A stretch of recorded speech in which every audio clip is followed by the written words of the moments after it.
아멘. 할렐루야. 우리 옆에 분, 앞뒤 분과 인사할까요? 주의 사랑으로 사랑합니다. 서로 고백하겠습니다.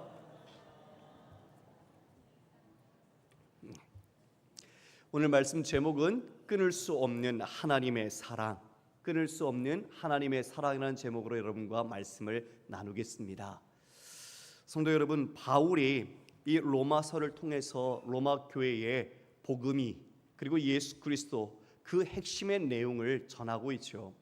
그들은 핍박 가운데 있었습니다. 어려운 상황 속에 있었습니다. 그들에게 이 복음을 통해서 힘을 얻고 하나님의 말씀 가운데 살아갈 수 있도록 바울은 이 로마서를 통해서 그들을 격려하고 위로하고자 했던 것이죠. 이 8장은 그 중에서도 가장 보석과 같은 장입니다. 중요한 내용이 담겨 있기 때문이죠. 특별히 오늘 우리가 함께 읽은 본문은 하나님의 끊을 수 없는 사랑, 우리 주 그리스도 예수 안에 있는 하나님의 사랑에서 끊을 수 없다라는 바울의 아주 강력한 확신과 천명을 우리에게 주고 있습니다. 여러분, 이 사랑이, 이 은혜가 우리 여러분 가운데 충만하기를 주님의 이름으로 축원합니다.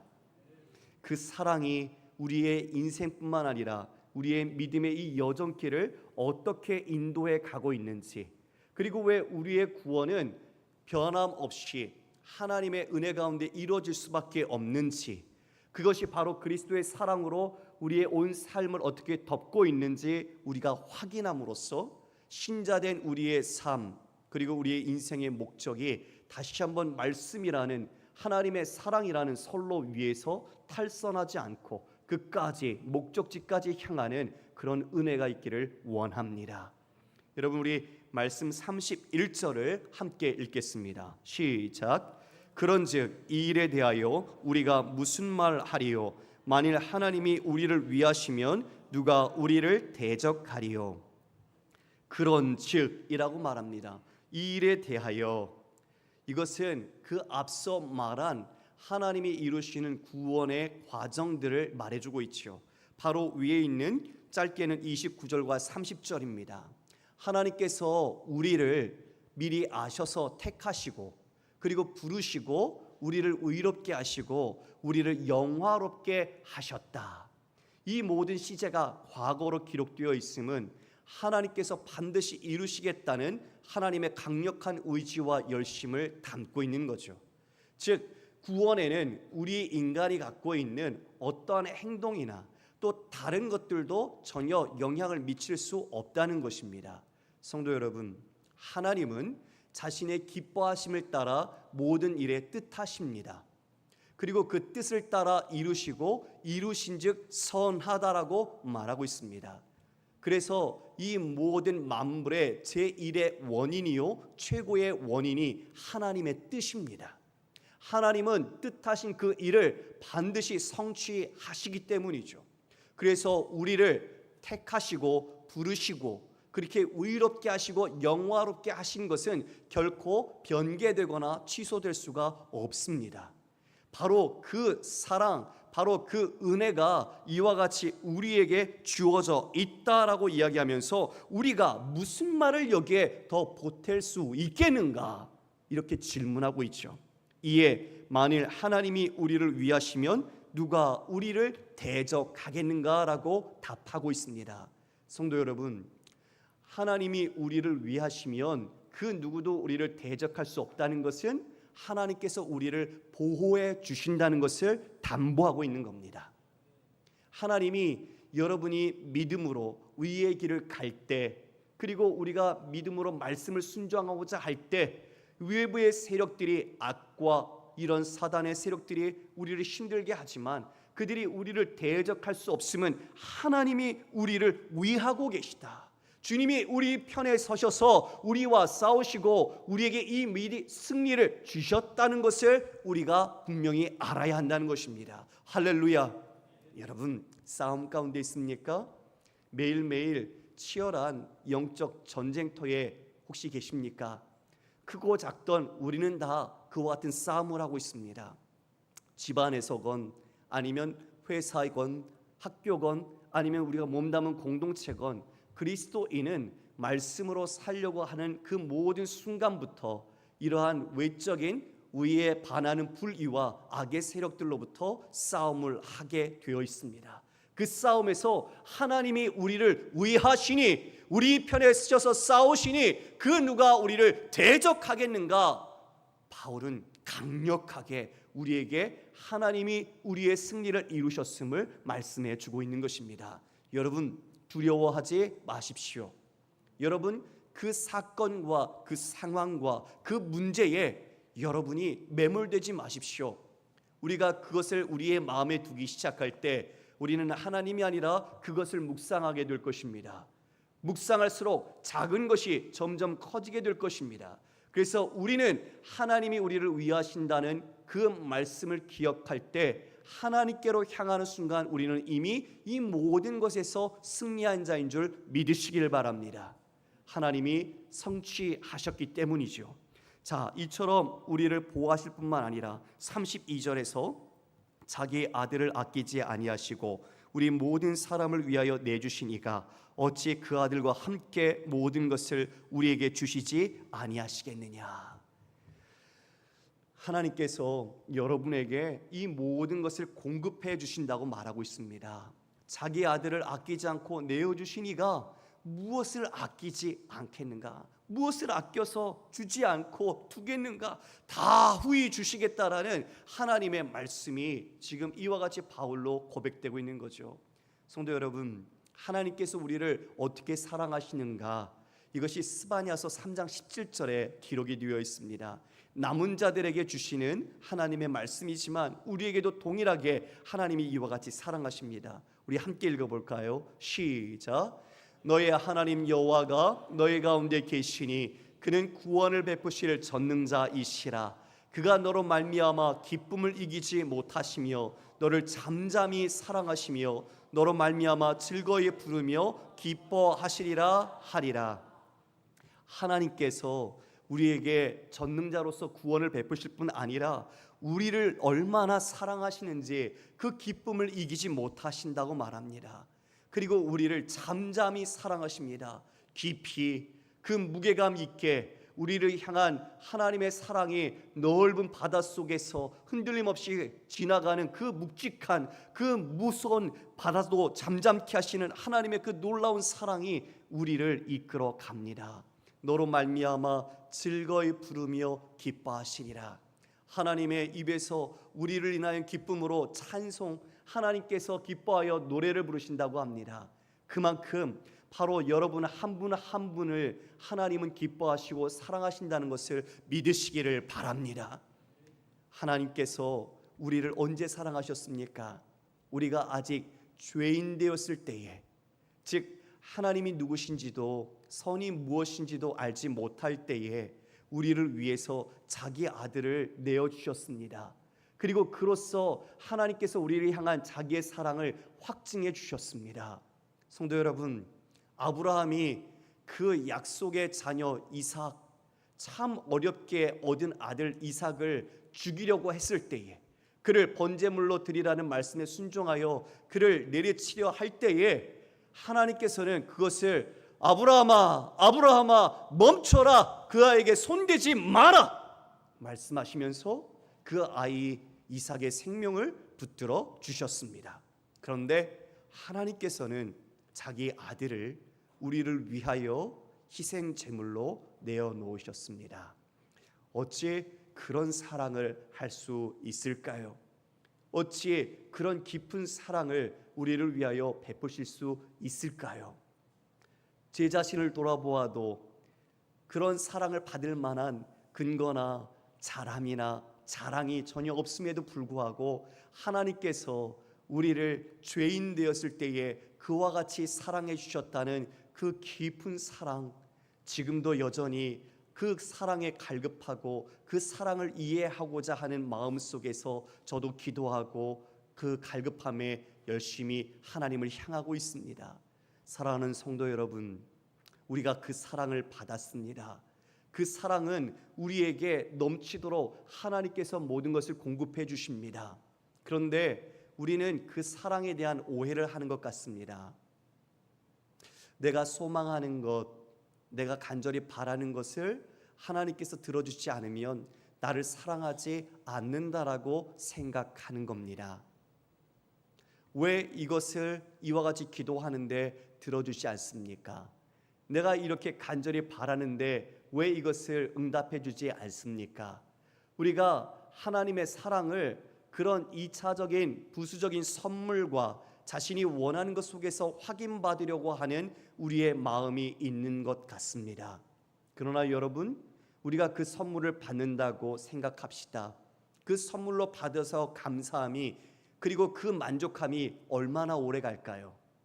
여러분, 우리는 자신이 원하는 취미 생활이나 아니면 자신이 갖고 싶어하는 물건들을 사지요.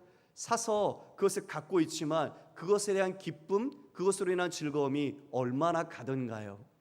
아무리 좋은 것을 주어도 그것은 시간이 지나면 그 기쁨이 사라지고 그 만족감도 없어집니다. 부모는요, 자식의 표정을 보면 자식이 어떤지 압니다. 하물며 우리를 창조하신 하나님께서 우리를 모르시겠습니까? 우리에게 있어야 할 것을 다 아시는 하나님은 필요한 것을 주십니다. 우리의 구원을 이루기 위하여, 하나님의 영광을 위하여 필요한 것을 반드시 주십니다. 그러나 우리에게 해가 되는 거룩하고 경건한 삶에 반하는 것들은 허락지 않으십니다. 내 탐욕과 내 정욕을 추구하기 위하여 하나님께 구하는 것은 하나님께서 응답하지 않는 것입니다. 응답하지 않는 것이 응답이겠죠. 그것이 우리의 영혼과 생명, 우리의 삶에 유익하기 때문입니다. 아버지, 어머니가 계시다는 것, 그것이야말로 가장 최고의 선물이고 가장 중요한 행복이 아닐까요? 아버님이 없으니까 제가 힘들 때마다 아버지가 생각이 납니다. 물론 하나님 아버지가 제게 계십니다. 그러나 지금 만약 다시 돌아갈 수 있다면 아버지와 어머니와 함께 살고 있던 그 삶의 순간들이 얼마나 소중한지, 그것이 내게 얼마나 행복한 것인지 다시 누리고 싶습니다. 그러나 아버지는 더 이상 이 땅에 존재하지 않으십니다. 성도 여러분, 만약 내가 원하는 것을 얻어야 만족하고 그것을 주지 않으면 불만족스러워하고 그것으로 불평한다면 그것은 아직 철이 덜 든 것일 겁니다. 철이 들어서 하나님의 마음을 알고 하나님의 뜻을 깨달으면 우리는 이 모든 삶이 하나님 주신 선물이요 감사라는 것을 고백하게 될 것입니다. 할렐루야. 그래서 우리는 지금이 있는 이 순간이 감사이어야 합니다. 그리고 이 순간이 하나님의 선물이라는 것을 인정할 수 있어야 합니다. 하나님께서 이렇게 공급하시는데 우리 33절, 34절 말씀에는 하나님이 어떻게 사랑하시는지 우리가 함께 읽어볼까요? 시작. 누가 능히 하나님께서 택하신 자들을 고발하리요? 의롭다 하신 이는 하나님이시니 누가 정죄하리요? 죽으실 뿐 아니라 다시 살아나신 이는 그리스도 예수시니 그는 하나님 우편에 계신 자요 우리를 위하여 간구하시는 자신이라. 우리는 언젠가 주님 다시 오시는 그날 주님 앞에 서야 합니다. 이 땅의 모든 사람들, 오고 간 모든 인간은 하나님 재판장이신 주님 앞에 서야 합니다. 그때 이와 같이 누가 우리를 고발하겠는가? 우리를 의롭다 하신 이는 하나님이시니 누가 우리를 정죄하리요라고 말하고 있습니다. 성도 여러분, 우리가 죄와 허물로 죽었지만 예수 그리스도께서 대속의 죽음으로 그리고 그 부활로 우리에게 영원한 생명과 자녀되게 하셔서 우리를 의롭다라고 칭해 주신 것이 바로 이 마지막 재판장에서 너는 합격 불합격하듯 너는 의인 너는 아니라는 것이 믿음으로 주어진다는 것을 여러분 신뢰하시기를 바랍니다. 우리를 이와 같이 의롭다 하신 하나님이시니 누가 우리를 고발하겠는가? 누가 우리를 정죄하겠는가라고 말합니다. 여러분, 요즘 우리나라 사회를 보십시오. 뭔가 하나 우리의 명예나 내 자신의 이익이나 내 자신에게 흠집되는 거 있으면 참지 못합니다. 고소 고발이 난무합니다. 내 명예를 되찾겠다, 내 이익을 찾겠다라는 것이겠죠. 그러나 그 모든 것엔 더 나아가 이와 같이 된 이유들은 우리가 하나님을 떠나 내 자신이 스스로 책임지고 내 자신의 탐욕과 만족을 추구하는 모습들이 그 안에 녹아져 있기 때문입니다. 참지 못합니다.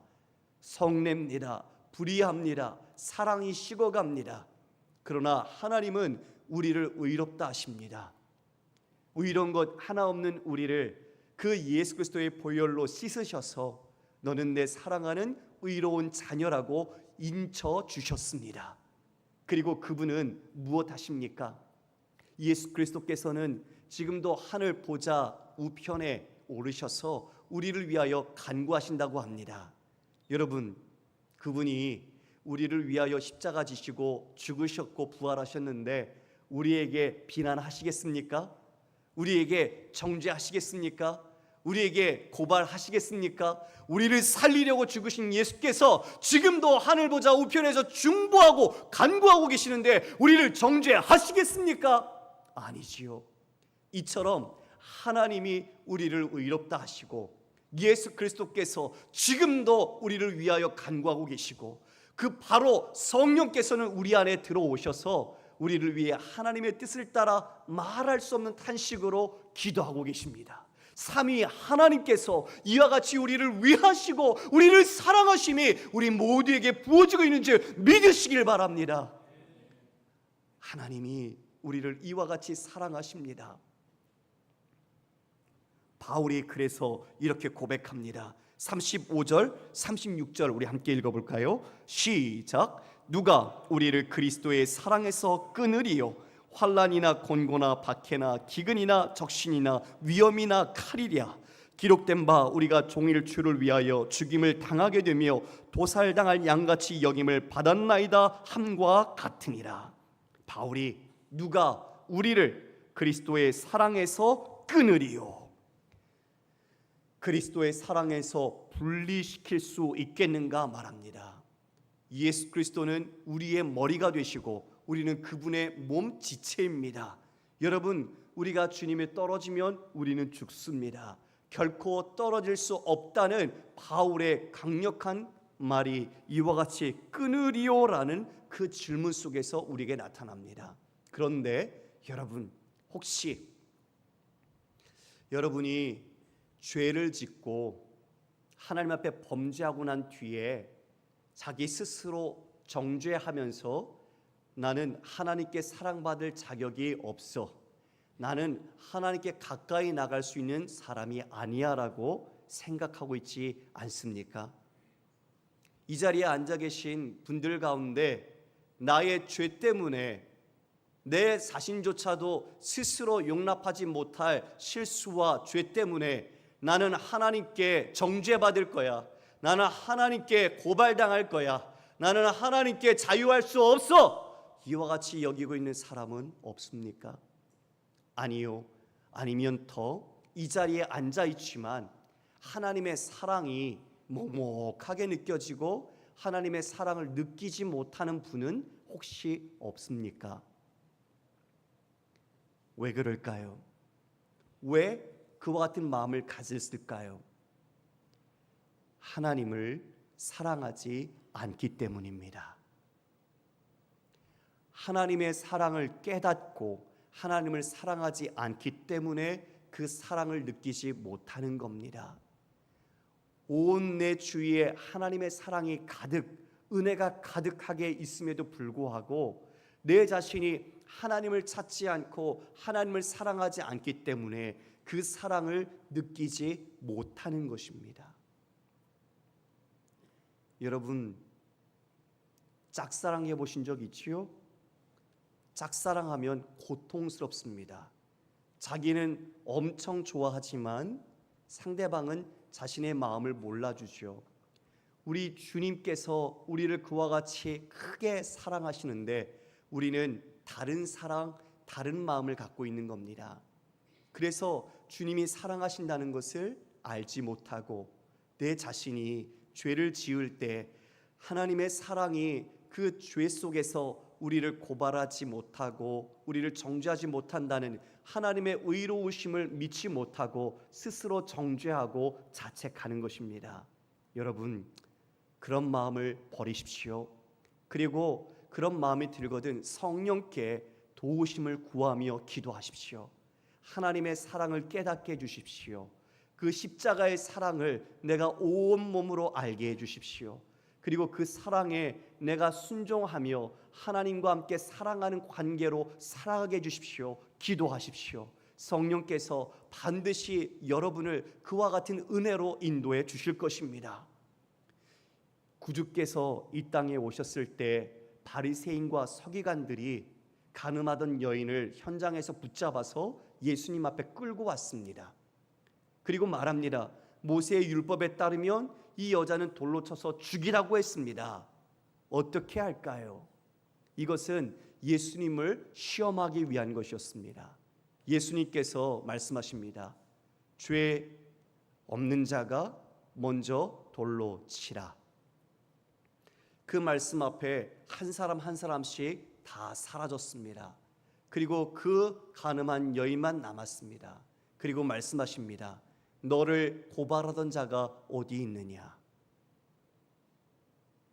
여러분, 우리 주님께서 우리를 정죄하고 고발하지 않기로 결정하시면 그 모든 것이 우리는 주님의 은혜 안에서 다시 비난받을 일이 없습니다. 사탄과 마귀와 어둠의 세력들이 우리를 비난하며 우리를 신란하고 참소할지라도 하나님 앞에서 그 모든 것은 기각 끝나게 되는 거죠.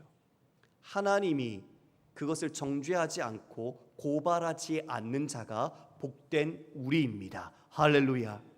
예, 주님이 우리를 의롭다 칭하신 그 모든 것에서 우리는 이와 같이 주님의 승리와 주님의 영광에 참여하는 자가 되었기 때문이죠.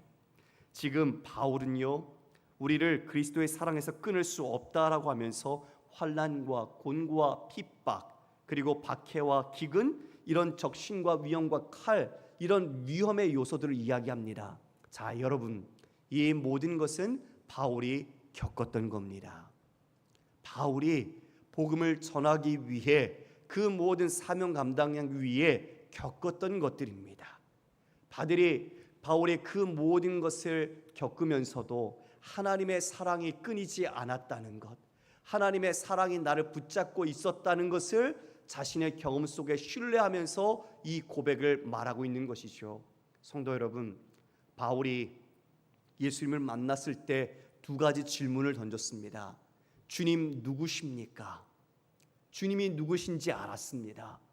그리고 두 번째, 내가 무엇을 해야 할까요? 그 사명을 우리 예수님께로부터 받았습니다. 바울은 그 전에는 핍박자였고 박해자였습니다.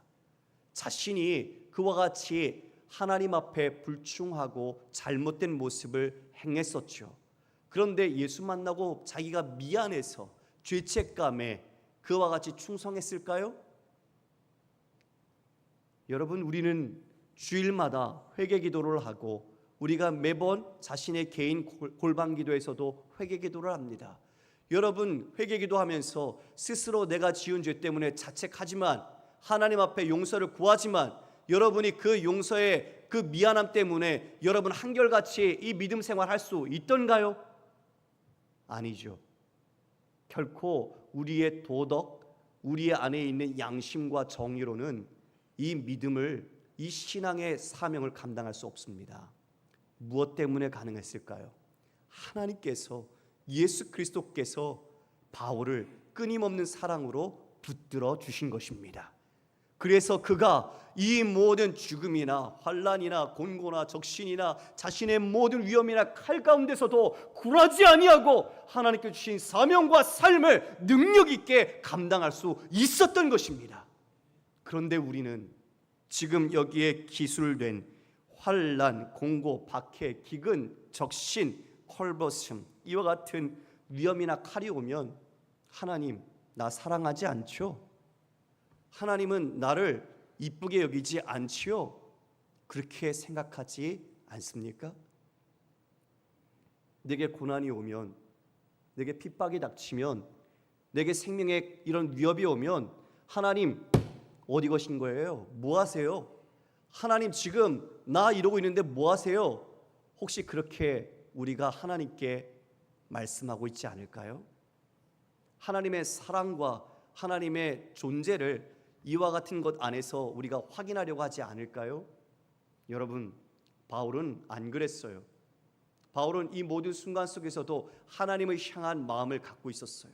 주님을 향한 사랑을 갖고 있었어요. 하나님이 어떤 분인지 알고 있었고 그분의 사랑이 얼마나 깊은지 알고 있었고 주님의 사랑의 손으로 바울을 붙잡고 있었어요. 그래서 이 모든 것이 오히려 믿음이 내게 있다라는, 나는 그리스도인이라는 것을, 하나님의 사람이라는 것을 그 순간에 증거할 수 있었습니다. 여러분, 이게 그리스도인입니다. 종교인은 이러한 어려움이 닥치면 아니 이건 아닌가 봐, 이 신은 없어, 아니면 더 내가 치성을 드려야지, 그렇게 생각하죠. 그러나 주님은 우리에게 이러한 고난과 어려움이 있어도 그 모든 것을 통해 합력하여 하나님의 선을 이루어 가십니다.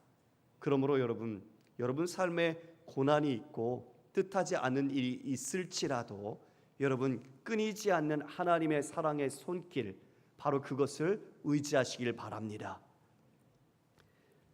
우리 37절에 그러나 이 모든 일에 우리를 사랑하시는 이로 말미암아 우리가 넉넉히 이기느니라. 할렐루야. 무엇으로 이긴다고요? 우리를 사랑하시는 이로 말미암아 우리가 넉넉히 이긴다고 분명하게 말씀하고 있습니다. 요일서 4장 10절과 11절 말씀입니다. 우리 함께 읽어볼까요? 시작. 사랑은 여기 있으니 우리가 하나님을 사랑한 것이 아니요 하나님이 우리를 사랑하사 우리 죄를 속하기 위하여 화목제물로 그 아들을 보내셨음이라. 사랑하는 자들아, 하나님이 이같이 우리를 사랑하셨은즉 우리도 서로 사랑하는 것이 마땅하도다. 하나님이 우리를 이같이 예수 그리스도를 십자가에 못 박아서 그리고 그의 죽음을 통해서 우리의 죄를 대속해 주시며 그같이 사랑하셨은즉 우리도 서로 사랑하는 것이 마땅하다. 하나님을 사랑하고 우리의 형제 자매 이웃을 사랑하는 것이 마땅하다고 말하고 있습니다. 그 사랑이 이 성경에 구구절절 담겨 있습니다. 성경을 읽을 때, 말씀을 읽을 때 그 사랑을 확인할 수 있고 그 말씀을 묵상할 때 그 사랑이 더 크게 느껴지고 우리가 실천할 때 그 사랑이 완성되어 갑니다. 참으로 우리가 그 사랑한다는 것, 하나님께서 이 어려움이 있어도 이 모든 것을 이겨낼 수 있도록 우리는 힘써 나가야 합니다. 여러분, 바울은 칼에 못 베어 죽임당합니다. 순교당하죠. 그는 나에게 그리스도가 생의 전부입니다. 그리고 죽는 것도 나에게는 유익합니다라고 이미 고백한 사람입니다. 우리의 육신의 죽음의 유무를 떠나서 우리 안에 사는 것이 그리스도이기 때문에 우리는 어떻게 되든 유익한 겁니다. 우리가 오래 사는 것 아니요, 여러분. 그리스도인은요 오래 살기에 그렇게 소망하는 자들이 아니에요. 바울은 하나님께, 예수 그리스도께 가기를 원했어요. 그러나 그는 교회의 연약함, 성도들을 바라보면서 내가 이 땅에 머무는 것이 더 유익할 줄 믿는다라고 판단했었죠. 우리는 이 삶의 하나님의 사명과 하나님의 유익을 위하여 이 땅에서 살아가는 것이지 내 개인의 영화를 누리고자 살아가는 존재가 아닙니다. 우리는 예수를 만난 순간부터 하나님 나라 백성으로 살아가는 시민권자요, 그리고 그 나라의 백성으로 지어져 가는 자라는 것을 잊어서는 안 될 것입니다. 이에 빌립보서 1장 29절에 바울은 이렇게 이야기합니다. 우리 함께 읽겠습니다. 시작. 하나님께서는 여러분에게 그리스도를 위한 특권, 즉 그리스도를 믿는 것뿐만 아니라 또한 그리스도를 위하여 고난을 받는 특권도 주셨습니다. 예, 말씀을 따라 사는 자, 그리고 주님의 의 가운데 행하는 자는 이 땅에서 고난을 받습니다. 그 고난은요 부끄러운 것이 아닙니다. 예수님 다시 오시는 그날 우리가 그 앞에 섰을 때 우리가 당했던 모든 고난과 어려움은 우리의 믿음의 증거가 됩니다. 주님께서 기뻐하시는 근거가 됩니다. 오히려 그런 것이 없이 이 땅에서 형통하기를 소망했던 사람들은 부끄러움을 당할 수도 있을 것입니다. 성도 여러분, 이에 38절 39절에 내가 확신하노니 사망이나 생명이나 천사들이나 권세자들이나 현재일이나 장래일이나 능력이나 높음이나 깊음이나 다른 어떤 피조물이라도 우리를 우리 주 그리스도 예수 안에 있는 하나님의 사랑에서 끊을 수 없으리라. 바울이 우리에게 이와 같이 격려하며 하나님의 사랑 그 안에서 끊을 자가 아무도 없다고 우리에게 분명하게 말씀해 줍니다. 여러분, 그 사랑 안에는 우리를 향한 믿음이 있고 이 세상의 모든 것을 감당할 수 있는 평안을 주십니다. 요일서 5장 4절 5절 말씀 같이 읽어볼까요? 시작. 무릇 하나님께로부터 난 자마다 세상을 이기느니라. 세상을 이기는 승리는 이것이니 우리의 믿음이니라. 예수께서 하나님의 아들이심을 믿는 자가 아니면 세상을 이기는 자가 누구냐? 세상을 이기는 자는 바로 예수 그리스도께서 하나님의 아들 독생자요, 그분이 우리를 위하여 구속의 모든 사명을 이루신 것을 믿는 자, 그 자는 이 세상이 감당할 수 없다고 이야기합니다. 여러분, 이 믿음을 소유하시기를 소망합니다. 그리고 요한복음 14장 27절에 평안을 너희에게 끼치노니 곧 나의 평안을 너희에게 주노라. 내가 너희에게 주는 것은 세상이 주는 것과 같지 아니하니라. 너희는 마음에 근심하지도 말고 두려워하지도 말라. 우리에게 하나님께서는 이 땅에 고난을 겪고 있지만 그냥 두신 게 아니에요. 믿음을 주셨고 또한 더불어 평강, 하나님께서 이 평강을 우리에게 주셨습니다. 그래서 우리는 하나님의 그 끊을 수 없는 사랑 속에서 믿음과 평강 속에서 우리의 삶을 하나님과 걸어갈 수 있는 것이죠. 성도 여러분, 우리가 오늘 함께 찬송가 413장 한번 펼쳐보시겠습니까?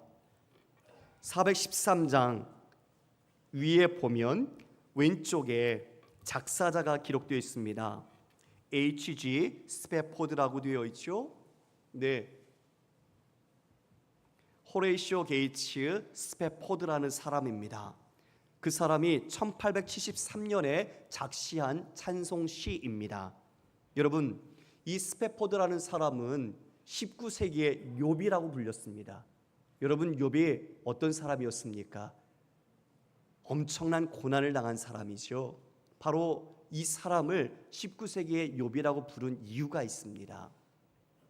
여러분, 그는 뉴욕에서 태어나서 변호사로, 법의학 교수로, 그리고 무디의 친구로서 무디의 후원자였고 주일학교 교사였습니다. 그는 자신이 벌은 재산으로 시카고에 아주 재산을 투자해서 그 건물을 마련해 놨는데 1871년에 시카고에 대화재가 있었습니다. 이틀 동안 그 화재를 통해서 자신이 그동안 투자하고 벌어놨던 그 모든 것이 잿더미가 됐습니다. 그리고 그 1년 전에는 4살 난 아들이 열병으로 하늘나라로 갔습니다. 연거푸 사람으로서 감당할 수 없는 이런 일들을 겪으면서 그와 그의 아내 그리고 4살 난 딸들이 얼마나 힘들어했을까요? 여러분, 생각해 보십시오. 재산이 하루아침에 잿더미가 되고 사랑하는 아들이 하늘나라로 갔습니다. 이제 남겨진 그 아내와 4명의 딸, 2살, 5살, 9살, 11살 난 딸, 그들이 다 마음이 얼마나 피폐해졌겠습니까? 의사의 권고로 유럽 여행을 가라고 합니다. 때마침 영국에서 무디가 전도 집회를 하고 있었습니다. 친구에게서 위로를 받고 싶었던 마음이 있었던 거죠. 그래서 그 결정을 하고 떠나기로 했습니다. 그런데 떠나는 날 이 무디 교회가 불에 탔었기 때문에 그 일을 처리하기 위해서 지금 이 스패포드는 혼자 남겨져야 했습니다. 먼저 사랑하는 아내와 4딸을 여객선에 태워 보냈습니다. 그 떠난 배가 일주일 뒤에 어떻게 되었을까요? 1873년 11월 22일 새벽 2시에 영국 범선과 정면 충돌했습니다.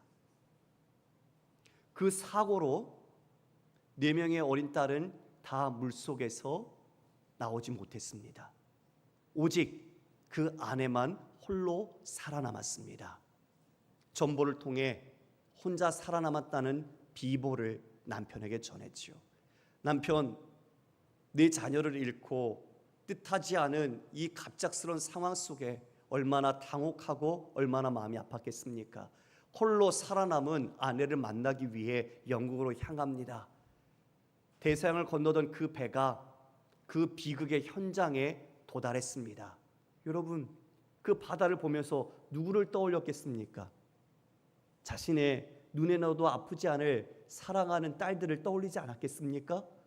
11살, 9살, 5살, 2살 채꽃도 피우지 못하고 엄마 아빠를 떠나서 죽어갔던 그 어린 딸들을 생각하지 않았겠습니까? 억장이 무너졌겠죠. 그 슬픔을 어떻게 가눌 수 있겠습니까? 스페포드도 하나님을 원망했습니다. 하나님을 향하여 불평을 터쳤습니다. 그리고 고백했습니다. 주님, 저는 주님의 일을 가장 귀하게 여겼고 주님을 사랑했습니다. 그런데 왜 이런 고통을 주십니까? 어떻게 살아야 합니까? 그는 밤새 절규했습니다. 그리고 그 다음날 동토오는 햇살 속에서 하나님의 말씀이 그에게 임했습니다. 시편 23편의 말씀입니다. 찬송가의 413장 제목 밑에 그 말씀이 있죠. 내 평생의 선하심과 인자하심이 반드시 나를 따르리니 내가 여호와의 집에 영원히 살리로다. 여호와의 인자하심과 선하심, 그 모든 고난과 아픔과 그 모든 슬픔을 뛰어넘는 하나님의 위대한 사랑이 이 스페포드의 마음속에 밀려왔던 겁니다. 가눌 수 없었던 그 마음이 회복되고 다시 하나님을 향한 믿음을 회복하고 그 딸의 슬픔과 그 아픔을 딛고 일어나 그는 믿음으로 더욱 전진해 나갔습니다. 바로 그 배에서 쓴 시, 바로 써내려간 글이 우리가 함께 찬송을 부른 바로 1절부터의 가사입니다. 여러분, 가사를 보십시오. 내 평생에 가는 길 순탄하여 늘 잔잔한 강 같든지 큰 풍파로 무섭고 어렵든지 나의 영혼은 늘 편하다. 저 마귀는 우리를 삼키려고 입 벌리고 달려와도 주 예수는 우리의 대장되니 끝내 싸워서 이기리라. 내 지은 죄 주홍빛 같더라도 주 예수께 다 아뢰면 그 십자가 피로써 다 씻으사 흰 눈보다 더 정하리라. 저 공중에 구름이 일어나며 큰 나팔이 울릴 때에 주 오셔서 세상을 심판해도 나의 영혼은 겁 없으리. 누가 우리를 대적하리요? 누가 우리를 고발하고 정죄하리요? 하나님께서 우리를 위하시고 우리를 의롭다 하시니 누가 우리를 이와 같이 비난하리요? 그리스도의 사랑에서 끊을 자가 누구리요? 환난이나 공고나 박해나 이와 같은 핍박과 적신과 칼, 위협, 이 모든 것도 그리스도의 사랑에서 우리를 끊을 수 없으리라. 오직 우리는 우리를 사랑하시는 이로 말미암아 넉넉히 이긴다. 이 모든 고난이 있어도 내가 감당하지 못할 것 같아도 우리 주님은 감당하지 못할 일이 없습니다. 그 고난과 아픔이 있어도 그것을 통해 하나님의 선을 이루심을 우리는 믿음으로 바라보고 우리는 다른 사람의 사랑에 기대는 것이 아니라 영원하고 완전한 하나님의 사랑에 기대어서 지금의 믿음의 문제들도 우리의 삶의 현실에 직면한 어려움도 하나님과 함께 그 사랑에 붙잡혀 순종으로 이뤄가는 사랑하는 우리 모든 교우들이 되시기를 주님의 이름으로 축원합니다. 다 함께 일어서 찬양하겠습니다.